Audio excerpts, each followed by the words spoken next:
আকবর তিনি একদিন রাত্রিবেলা টেবিল সামনে নিয়ে বসা আছেন, এমন সময় মোমবাতিটা নিভে গিয়েছে। বাহির থেকে বাতাস এসে মোমবাতি নিভে গিয়েছে। আর সম্রাট আকবর চিন্তা করলে এই পুরো ভারত উপমহাদেশ, বাংলাদেশ, ভারত, পাকিস্তান, এই পুরো ভারত উপমহাদেশের সম্রাট হলাম আমি বাদশাহ আকবর, সামান্য একটা মোমবাতি আলোকে আমি ধরে রাখতে পারি নাই, তাহলে সেই অন্ধকার কবরের অন্ধকার আমি কিভাবে সহ্য করব, সেখানে সেই আলো আমি কিভাবে সংগ্রহ করব। এই চিন্তা যখন আসলো, ওই সম্রাট আকবর সারা রাত্রিবেলা ঘুমাতে পারে না। কখন ঘুমাতে পারে না?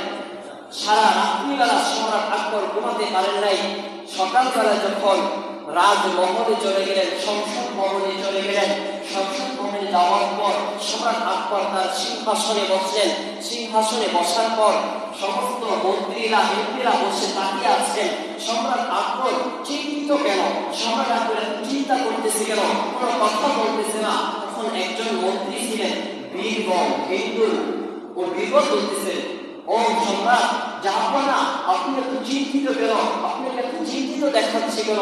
সম্রাট আকবর ডেকে বললেন, ও বীরবল, তুমি জানো না গত রাত্রিতে আমি যখন টেবিলের সামনে বসা ছিলাম, হঠাৎ করে একটা বাতাস এসে আমার সামনে যে মোমবাতিটা জ্বলা ছিল, মোমবাতিটা নিভে গিয়েছিল, আর সাথে সাথে অন্ধকারে পড়ে গিয়েছে।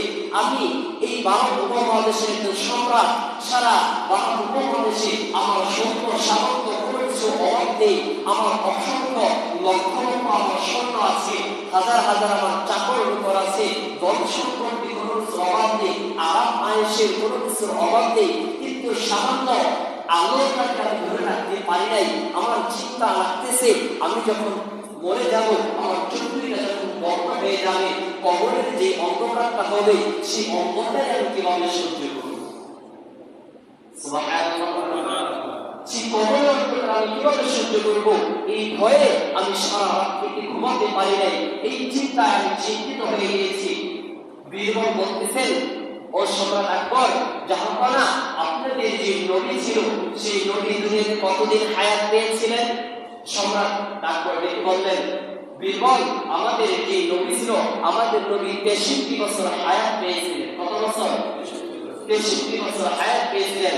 বীরবল ডেকে বলতেছেন, জাহাপনা, যেই নবী 63 বছর হায়াত পাওয়ার পর সারা পৃথিবীকে আলোকিত করে গিয়েছেন, মানুষকে অন্ধকার পথ থেকে আলোর পথে নিয়ে আসছেন, মানুষকে খারাপ পথ থেকে ভালোর পথে নিয়ে আসছেন, মানুষ থেকে গুনাহের পথ থেকে আলোর পথে নিয়ে আসছেন, সেই নবীর উম্মত আপনারা, সেই নবীর আলোকে যদি আপনি গ্রহণ করতে চান, সেই নবীর আলোকে যদি আপনি গ্রহণ করতে পারেন দুনিয়াতে, আপনিও